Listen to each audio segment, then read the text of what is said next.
يا أيها الناس اعبدوا ربكم الذي خلقكم والذين من قبلكم لعلكم تتقون.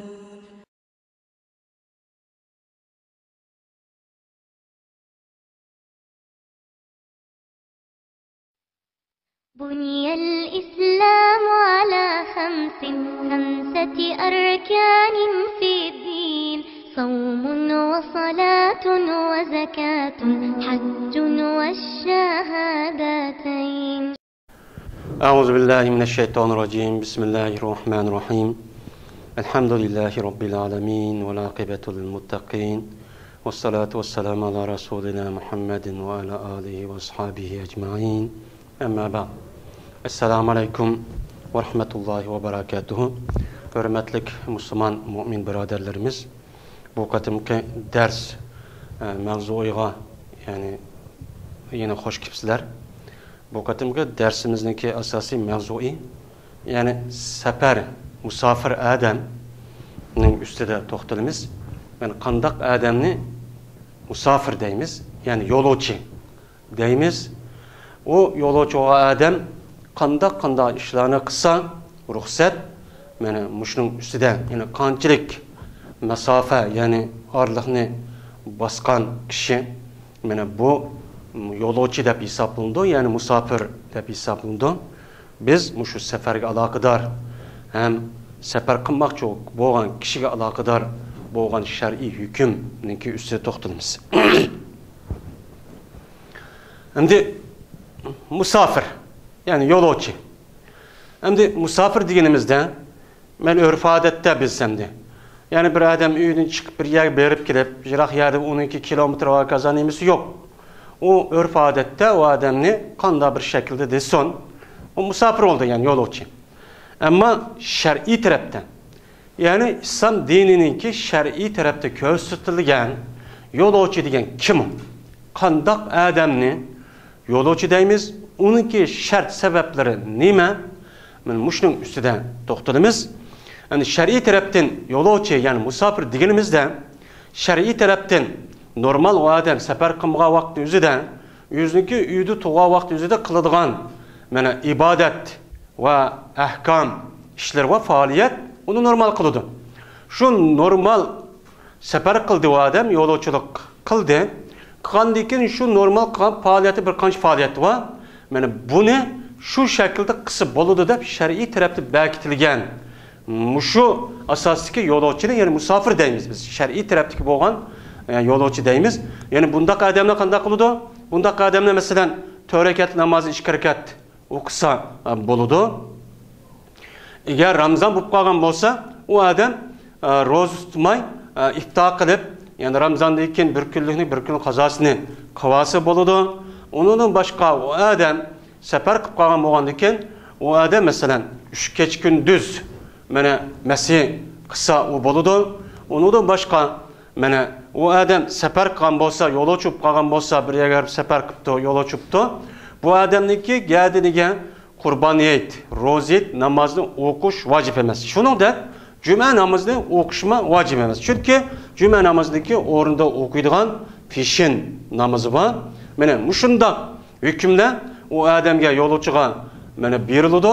Mana bunu asasa biz shar'iy tarafdan bo'lgan yolcu yani musafir deymiz. Yani biz shar'iy tarafda bo'lgan yolcu musafirning ustida to'xtalamiz. Yani bu shar'iy tarafda bo'lgan hukm bu. Yani mushunda ruxsat yani azodilik, kengirchilik bor. Mushni qo'llansa bo'ladi. Safar qilgan adam. Yani bu ishni qo'llagan qanday bo'lgan vaqt shunda bo'ladi. Birinchi bir qancha nimiz bor. Yolcu adam yüzü turvatkan şehirlerininki üyünün yani yüzü turvatkan şehirleri var. Şehirlerininki öylerininki dairse yani çigirden çıkıp yetken buluş gerek. Anladaki bu adam musafir yolcu dep hesaplandı. Mesela yüzdeki şehirleri dedik, yazıları dedik. Mesela bizim rayonlarımızda mesela nahiye ve onun başka nemeler var.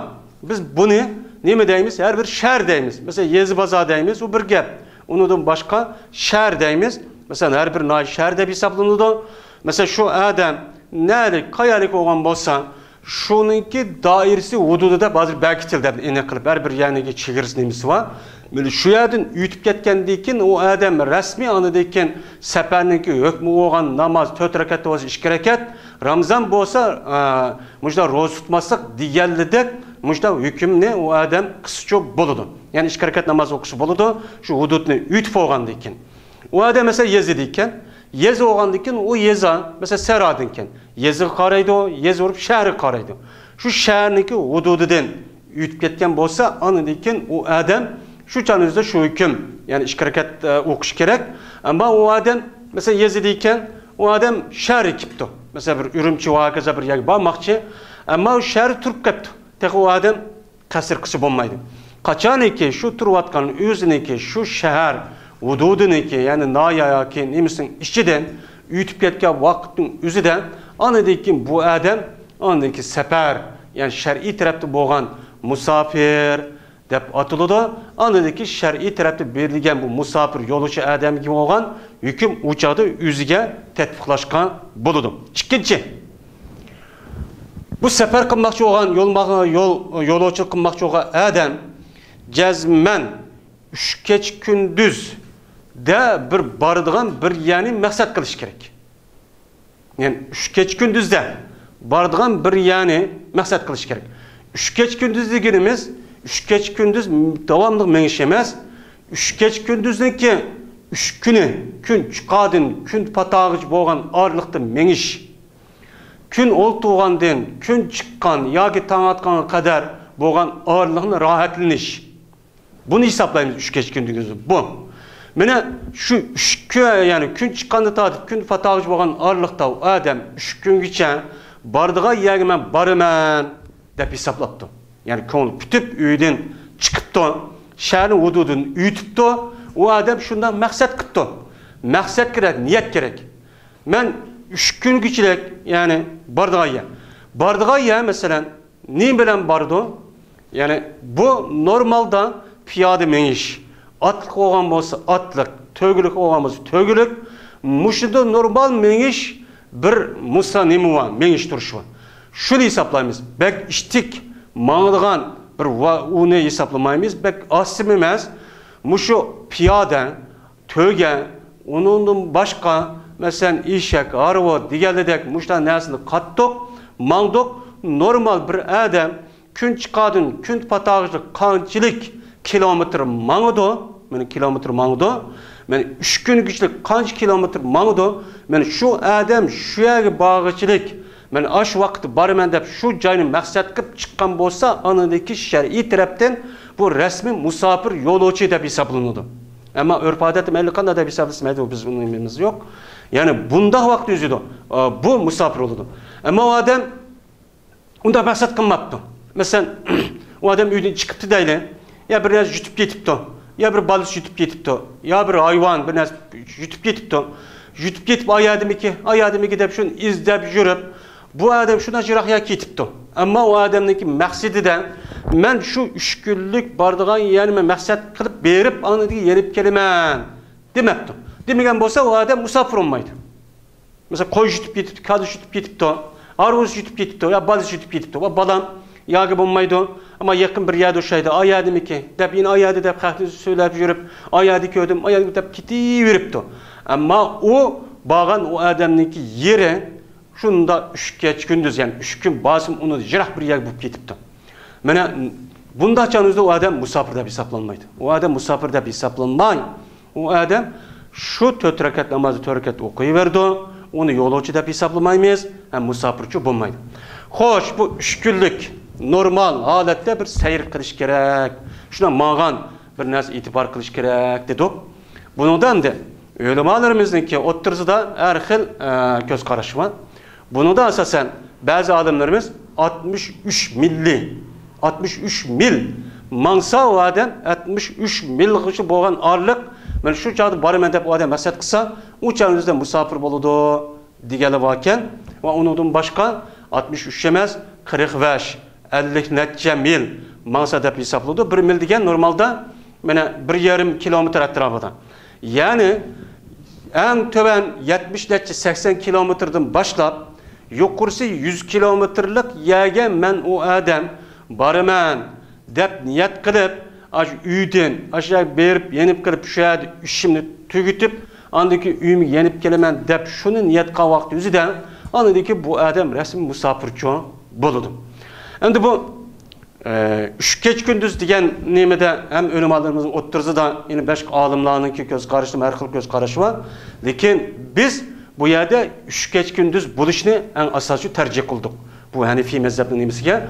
Bunun nemi için onu tercih kıldığınız ise Peygamber Aleyhisselatü Vesselam'nınki meni Mesih kılıç kelgan vaqtida, Mesih kılıç kelgan vaqtida meni sefer kılmagan adam bir keç gündüz Mesih kılıdı. Musafir olgan sefer kılgan adam 3 keç gündüz musafir Mesih kılıdı degan hadisler var. Ondan başka hadisler var. Muş asasen 3 keç gündüz muqim meni berket tok. Bazıları bir keçe gündüz deydi, bazıları onu da yarım deydi, bazıları bir qancha kilometr barman deb. Şundan niyet kısa. Mana o adamniki üze nim bolgan boludu. Mana o adam musafir boludu deb muştaq oxşaman göz qaraşı var. Lekin en yaxşı bizdeki göz qarashimiz, yani 3 keç gündüz, yani ketse 3 keçe rahatlanıp gün çıqamandan başlap men kun oltug'ishga boraman deb niyat qilib bu adam aşağı chiqqan bo'lsa, mana o'ziniki shaharniki doirasidan chiqayotgan bo'lsa, bu adam musofirchi bo'lib bo'lishi kerak. Ama bu adamning shahri shunday cho'ng ekan. Mesela hozir davrimizda ma tarafi 50-60 kilometr, ikki tarafi mesela kengligi 100 kilometr bir shahar var. Şu şehirde bir adam o tarafdır, bu taraf kelgan bunday bo'lsa, o adamni safar qildi deb hisoblanmaydi. Ama kilometr hisob bo'lsa-mu, lekin o adam şu hudud, şu shaharniki ichida bo'lgandan keyin o adam tak shaharning ichiga ketmadi. Ana o andan keyin şu adam şu shahar deb hisoblanadi. Ana o andan keyin bu shahar din jazman o adam şu hududidan ham turayotgan yezillarga qarashli bo'lgan shaharlarningki hududidan chiqib ketgan bo'lishi, hem o adam şu 3 keç gündüz, yani 3 keçe normal, yani 3 gündüz normal mayış arqılı bağlı boluduğan yerge men aşağı barıman depçu niyatçı qilish kerak. Bu normal quruqlikdagi bo'lgan bir ish. Ama dengiz uchun, mesela denizde bo'lgan bo'lsa, mesela bir yavakken denizde ise quruqlik bo'lsa bunda kelish kerak, ya düşman bir yer tusib oldi, bu adam shunda aylanib kelib, endi mayag'ga kelib qoladi mesela. Şu çağ 3 gündüz bilen bar dikemiz. Bunu uçağın yüzüm o adam musafir de hesaplandı. Ama bu adam bağlan olsa bir yarım günü berip olutte. Yarım günü berip olutte. Ama bu adam şundak bu deniz yolu şundakken. Şundak aylanıp gelip başta 3 gündüz deniz normal. Keme ya içtikim emez, astım emez. 3 günde berip oludikken uçağın yüzünde bu adamın musafir yolcu da hesaplandı. Hem şunun da tağ meselesi var mesela. Tağlık rayonlarda, mesela tağınınki o adam mayada. Yani o adam bir tarafka tağın o tarafı ötmek. Bu adam o tağ şuna ilgisi. Yani şurada bir tüşk, geçilse bir 2 saat şuna ötüp o tarafı ötüdü. Ama tüşk yok. Yani burunki zamanlarda gider. Ya ki hazır bazı yerde onda kılmaptın. Bu adam şu tağ çıkıp, aşağı berip tüşküşlük boğan ağırlıkta, mesela 3 gündüzlükçe berip olalaydıkken. O adamı şu şekilde nispeten nim boğan boludu, musafirçi boludu. Yani sefer boludu. Ama hazır kadar mesela tağını tişipti. Tiş arkalıp bu adam şak ötedikken bu çok uçağın yüzüde yani o nim bulmaydı. Musafirçi bulmaydı. Bundan çok kılıç gerek. Hem de sefer yani bu şekilde bolduğun boldu. Ana oğandaki bu musafir oğan, yolcu oğan adam kandak işini kılalaydı. O adamını töreketlik namaz okup kalgan bolsa, 2 rekat namazını okuydu, 4 rekat okuşku bulmaydı, 2 rekat okuş gerek. 3 rekat okup kalsa, 3 rekat okuydu mesela namaz şam, mesela vitir, onunki kasırsı yok ve bamdatının kasırsı yok. 4 rekatlı namaz, peşin, esir, huften, yani bu namazını 2 rekattan okuydu, bunu kılışka buludu. Bunda kılış, ne kelmiş buludu, kaçanı ki o adam, yüzünü üyüt yetip, kelgen kadar muş işini çok kalalaydı. Hem o adam, o yada abiyatı digi başta digenimizde iftar kılıp roz tutması mı buludu. Hem o adam cümleye bağımlısı mı ruhsat, yet ve kurban yet namazına bağımlısı mı o adam ruhsat. Ama o adamın ki Ramazanken burunki davrda bu seferine ait muşakkat eğir bir iş. Hazırki devrimizde bu şakat emas. Ama o adam mesela roz tutuptu. Bu tutkulu ben yaxşı. Ama namaz ikega vaqtda 4 rakat o'qiyman desa bo'lmaydi. Alloh taoloning bergan bir ruxsati va azim. Unda o'g'andik buni ish kerakchi, o'qish kerak. U adam juma o'qitdi. Asli o'qimisi bo'lib peshin o'qisa, u cho yaxshi. Endi et namozi, qurban et namozi, deganidek roz et namozini o'qisa u yaxshi. Ama o'qimasa hech qanday bir narsa shu bo'lmaydi. Ya'ni bu ishni qilishga mumkin imkon bo'ladi u odamga. Nega mujlik bo'ladi? Qachoniki u odam o'ziniki shu shahar ketgan yeridan qachoniki o'ziniki shaharga qaytib kelgan bo'lgan orliqda mush ishni cho'q qiladi. Ya'ni shu odam o'ziniki shaharga kelgan vaqt o'zida, manis kelgan vaqt o'zida men turman deb niyat qilmagan qilmismi? Shunda kelgan amanamla u odam tabiiy holatda yo'lovchilik sifat u odamniki gadim chiqadi. Shu muqim bo'lgan bo'ladi, muqimlik holatda o'g'andiki 4 rakat namoz 4 rakat o'qiy berdi. Yo'q bo'lmaydi. U odam shu bo'lgan yerda eng oz rasmiy ko'ngil ko'chirib zot 15 kun turman yerim oy degan niyat qilibdi u odam. 15 kun mesela yerim oy turman deb rasmiy ko'nglidan ishga turman, ishga turish orqali 15 kunda tugaydi, unidagi qaytib kelaman degan bo'lsa, uchaning o'zida bu odam 4 rakat namozni 4 rakat o'qiyverdi, roz tutdi, juma farz, ham shuningdek qurboniyat, ro'zat namozi u odamniki gadiniga vacibçi bo'ladi. Buni qilish kerak. Yani muqim deb hisoblanadi. Yoki bo'lmaydi u odam 15 kun turman debdi, yoki qaytib kelish kerak, yoki bo'lmaydi u yerda bir yerda 15 kun turman deb niyatli qildi ekan, bu ish unda bo'ladi.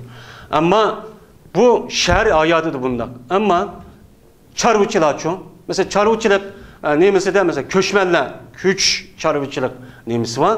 Mesela bu yerda mesela yaylaqlığa ot izlep u yerga boradigan, bu yerga boradigan, u yerga boradigan, bu yerga boradigan. Bu çağın o'zida bu kishilar qachoniki bir yerga yetkelgan vaqt o'zida shu yetkelgan yerda u odam 15 kun turman degan niyatni shundaq biz 15 kundan keyin andaki boshqa ot izlab mollarimizga, mangimizga niyat qildi ekan, u odamga nisbatan shuniki o'zi mana u odamga muqim bo'lgan bo'ladi. U kishilar, chorvachilar u yerda mana namozni qasr qilib mana roz tutmasam bo'ladi deydigan ishni qat'iy qilishga bo'lmaydi. Mana o odamlar masalan, endi bir sandik 15 kun turman demabdi. Masalan, bizning ishim tugaydi, o'rgullik tugaydi. Yil 2 kundagi tugamdiki deb ayında bir 2 oy, 3-4 oy yoki 1 yil, 2 yil bo'lib ketsa-mi, agar tugusam ishim o'rgullik tugab ketadi. Ya o'rgullik tugusam men ketaman debdi, ammo u ish tugamabdi. Ama tügümediğini eniq bilip 15 gün bu işim tügümedi cumala degan u adam niyetide resmi bilgen bolsa uçağı kasır kılmaydı, bütün okuydu. Ama beni bir işim kap kaldı, işimle şu iş ayetli tügep geçse ben ayetli gitip kalayım degan niyette eğer o adam kançılık muddette bir iş kişi turup geçse mi o adam namazını beni kasır kılıverdi, namazını beni kasır kılıp rozunu tutmay, acı ihtiyar alette okusumu çok kısa buluverdi.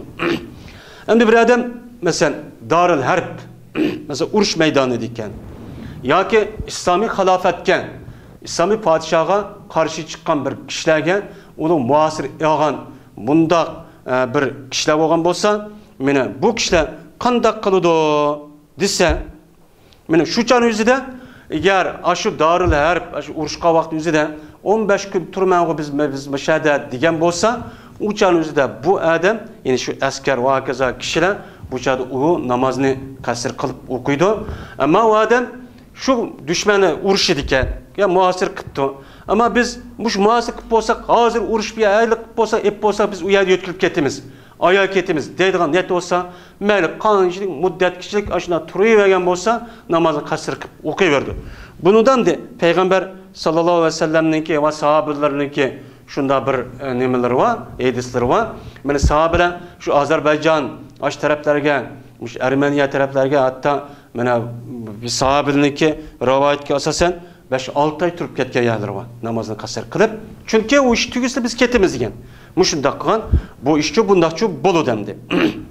Endi xo'sh. Bu musafir adam, safar qilgan adam namozdagi sunnatlarni o'qimdi, o'qimamdi. Bunun işçi de o adamga safar qilib qolgan bo'lsa, o adam Mana sünnet namazını tuluq eğer okuyman dese tuluq okuydu, sünnet namazı kasırsı yok. Eğer okumayman dese o yüzün işin.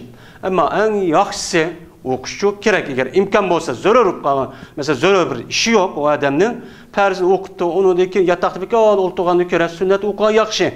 Okuğa yaxşı. Ama okuysan bunu dep mecburlaşıyor. Yok, okuğunumuz yaxşı. Ve onun başka nafl ibadet ve gaza işli kısa tehim için o yaxşı. Onun hiç kanda bir tosalgı yok. Hem Peygamber sallallahu aleyhi ve sellem'ninki hadisleri var bunu asasen. Biz hem de sünnet kega vaktizde bazı adamlar iş okup duran farzını okup jogmanda olturduğan bir şey var. Bu sünnet, sünneti ratibe bolgandan imkan bolsa biz bu sünnetin için okuşumuz çok gerek. Ama bunu asasen yani sünnet okumasam hiç kanda neyimiz yok. Ondan olgandan keyin ilacı kim bas sünnetin için okuşumuz çok gerek. Endi musafir adam var bir yerde, bir adam mukim bir adam var. Ama sefer kılgan adam buna namaz okuttu. Endi sefer kılgan vakti töreket okuydu bu adam. Şu sefer kılgan vakti kasır kıldı bu adam. Kasır kılıp endi 2 rekatni okup onundan keyin kopup 4-cü rekatda mızaq nima qilib u chaqda salom berib o'qisa namoz tamom bo'ldi. Eğer o adam şu törekat namazda oturdu ki avvalki teşahhud vacip hem de. Yani o adamın nispeten, musafir adamın nispeten farz olgan boldu. Çünkü musafirin namazı 2 rekat oldu hem de. Sefer kılgan adamın namazı törekat. Bunu nispeten sefer kılgan adamınki öydü turarkan adamınki kadı ahiri en nime o farz. Kadı ulası vacip oldu. Sefer kılgan adamın nispeten men 2 rekatdan keyin o'qigan bu o'ltirish bu qada yani oxirda hisoblanadi bu farz bo'lgan bo'ladi. Agar safar qilgan odam 2 rekat o'qiyman deb turib o'tirdi, o'ltirmaylar 4 rekat o'qib oxirda o'ltirgan bo'lsa namoz buzilib ketadi. Boshqadan o'qish uchun kerak. Endi u odam ashundaq yani o'ltirib bu chanın o'zida 2 rekat yani qo'shib o'qib oxir salom berib ketgan bo'lsa, buni bu odamniki meni namazını oku, namazı tamam bo'lgan bo'ladi. Lekin ashundaq o'qigan bo'lsa toza degandek to'g'ri ish qilmagan bo'ladi. Unda bo'lgandan keyin 2 rekat o'qigandan keyin shu eshib qolgan 2 rekat u odamga nisbatan nafl deb hisoblanamiz. Chunki u odamning gadilik bo'lgan farz bo'lgan namoz 2 rekat, 4 rekat emas. Unda bo'lganda 2 rekat eshib qolgan bu namoz u odamga nisbatan nafl deb hisoblanadi. Bu nafldir. Endi eğer olturmagan bolsa o qadi uladi o adamniki namazı batıl olup başqadan o'qish çok kerak. Endi musafir adam muqim adamga iqtido qilib qopti. Musafir adam muqim adamga iqtido qilgan bo'lsa, uçağın o'zida muqim adam qancha rakat o'qigan bo'lsa, aynan shu rakatni shunda kamil, mukammal ana o'qiydi. Eğer musafir adamga muqim adam ayshib o'qibdi. Musafir adam imom bo'libdi. Muqim bo'lgan adam, safar qilgan adam uni iqtido qilibdi. Uçağın o'zida musafir adam nima deydi namoz o'qishdan burun?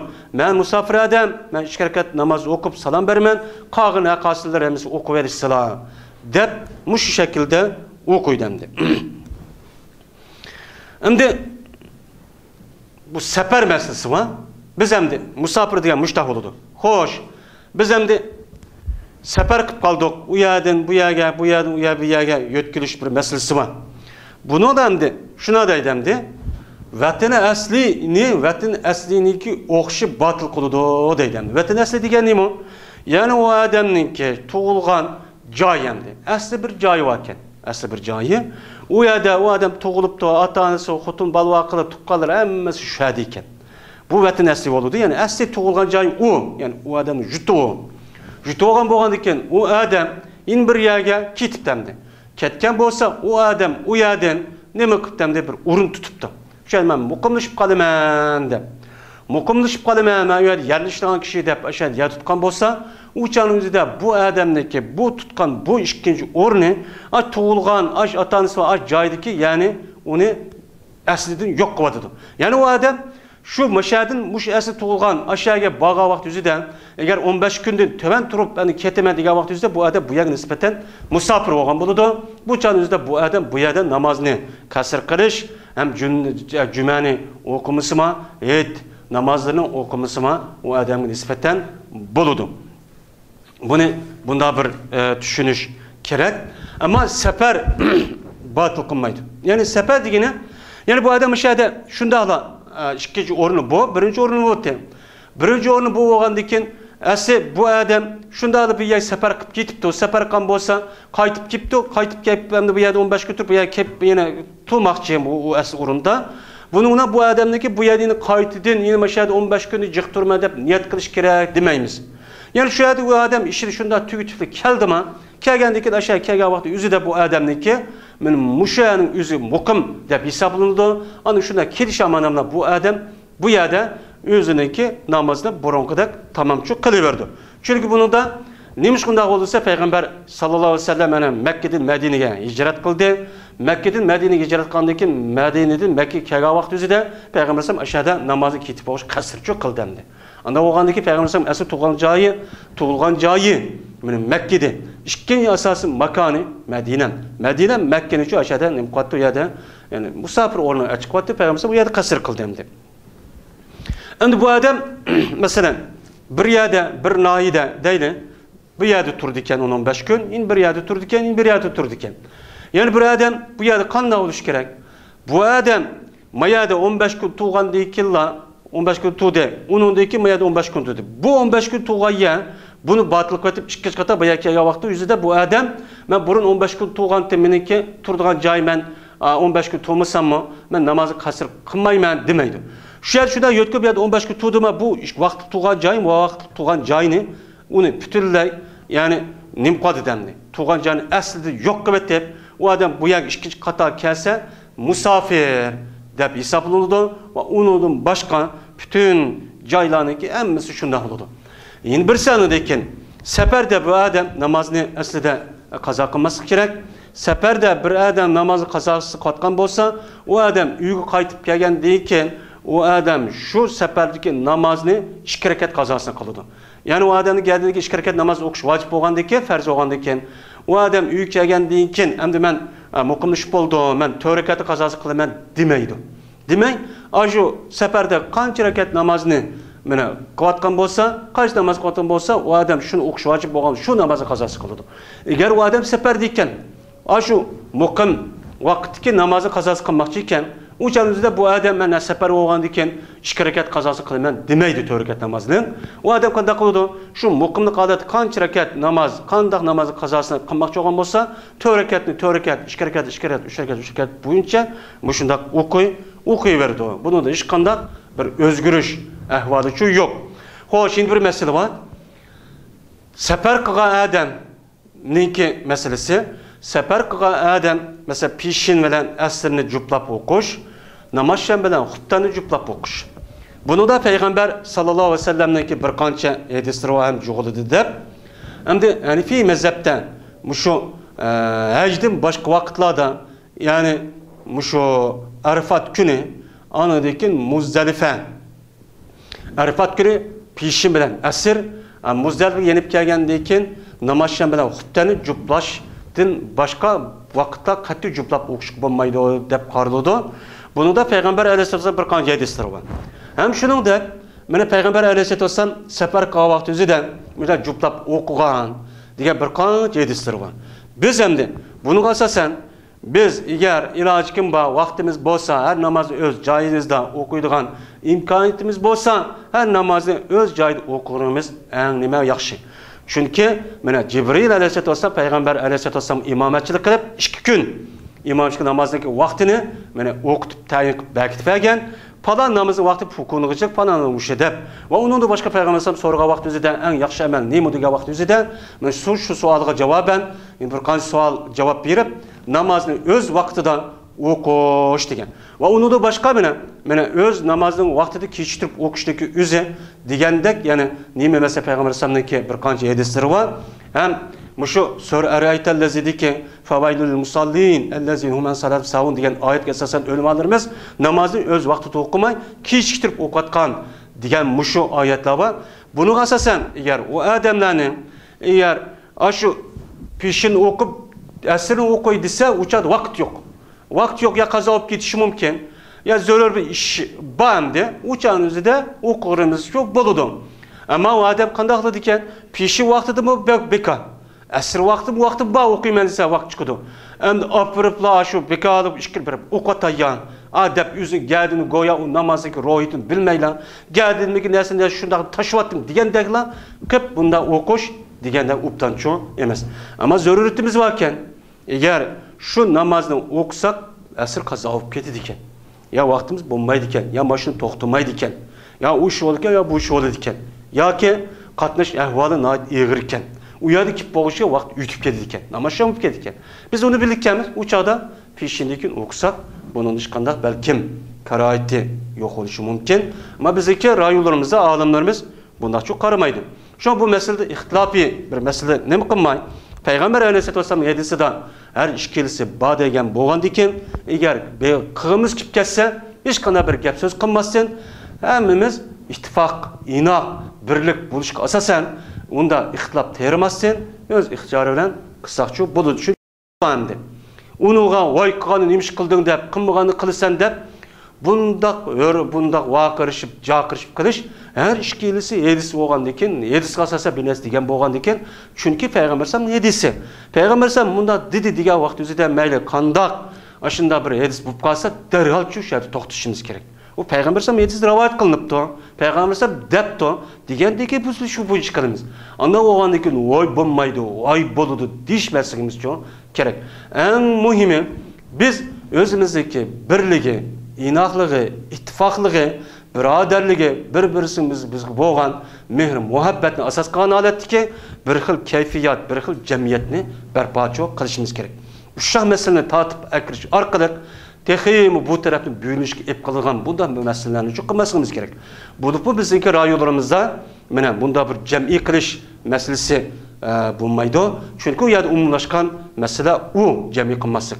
Ama biz cem'i kılmamız gibi kesse başka çıkan vakti üzere cem'i kısak bulurdu. Ama bu fikrini aprep neydi neyme desek o neydi digenlik bilen şu cem'i kılmadı Peygamber Sam. Cem'i kısık bulmaydı öz vaxtida okunugen bir kançın imla var. Ayet, yani hadisler çoban, o mu değil vatkan gep. Şuna eğer kılmamız gibi kesse özümüz bilip çok kılışımız gerek. Bir adam kıpasa oy dep undaq vakırışımız kan katliçi bulmaydı.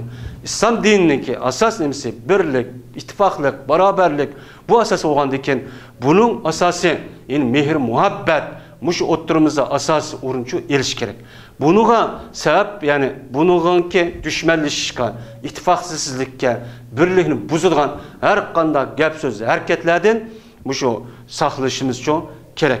Bunun için bunda bir dikkat çok kılışımız gerek.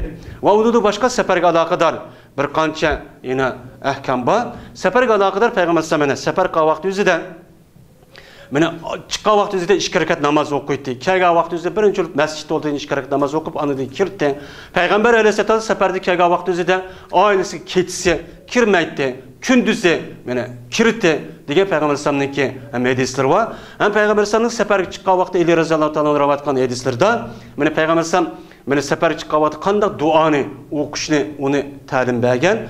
Biz şunu asasen şu duanı okuşumuz. Hem Kur'an-ı Kerim'deki ayet var hem de Peygamber Sallallahu okuydu. Dep Ali Raziyallahu Teala'nın şu tövsizliğe vakti yüzüden şu duanı okup hem onun da başka ayetini okuyan biz mene muşu ayetini muşu duanı okup seferninki sünnet muş İslam dinindeki ruhiga asasen şu şekilde devamlaştırışı şu şekilde kılışımız için öğrenişimiz için gerek. Bunun için hem de cezmen Kur'an hadiskan Peygamber Sallallahu hadisi ne mi dedi? Muşun müracaat çok kılışımız gerek. O sefer kıldım dep özüm ihtar şart nemi yok. Şu Kur'an hadis ne mi dedi? Sefer kavakti buluverdi. Sefer kılışımızda kayıs günge kısak meyli peşin meyli cuma günü kılımız mı, perşembe günü kılımız, o günü kılımız, bu günü kılımız mı? Bazı adamların ki cuma günü kısak bulmaydı degen bunda bir göz karışı var. Lakin bu degende doğrucu emez. Bu degende doğrucu emez. Çünkü bu onun da hadisi var. Peygamber Sallallahu hatta yüzdeki koşullarını cuma günü evetken bir koşulunu. Şunun olan o koşulundaki emir olan adam yüzdeki mesleği koşulga adam evet ve deyip ben Peygamber Sallallahu cümani Peygamber Sallallahu okumanı yetişip alaman deyip kıp kalgan. Peygamber Sallallahu bunu görüp ey falan sen nime üçün bilse ben yolla basam sen kıp kaldın dese ya Resulullah mesela cümani okup anındaki ben yetişip alaman deyip müştak kıp deyim dese ey sen bu seferge sen şu koşunu çıktın eğer bunundaki fazileti sen bundan her gün tapamaydı diye Peygamber Sallallahu bir hadisi var yani cuma günü boğan iş. Bunun dışında bir karayeti yok. İlancıkın bandı Peygamber Sallallahu küfinci vakitte Perşembe günü müşunda kıldı seferini degan mushu bir hadislar var. Eğer imkan bolsa biz bunun asasen çok kılışımız çok gerek. Kelgan vaqt o'zida, chiqqan vaqt o'zida 2 rakat namoz o'qib, bunun oldi keynidiki dua va zikrlarni, oyatlarni o'qib, mush shaklda davomlashtirishimiz kerak. Bizdeki bu qatimki musafir, yani safar haqidagi bo'lgan islom dinininki ahkomi ustidagi bo'lgan bizdeki dersimiz müşahitçilik bolsun ve yine bir qatar ko'rishkichilari Allohga omonat bo'linglar va oxir davona alhamdulillahi robbil alamin. بني الإسلام على خمسة أركان في الدين صوم وصلاة وزكاة حج والشهادتين شهادة أن لا إله إلا الله وأن محمد رسول الله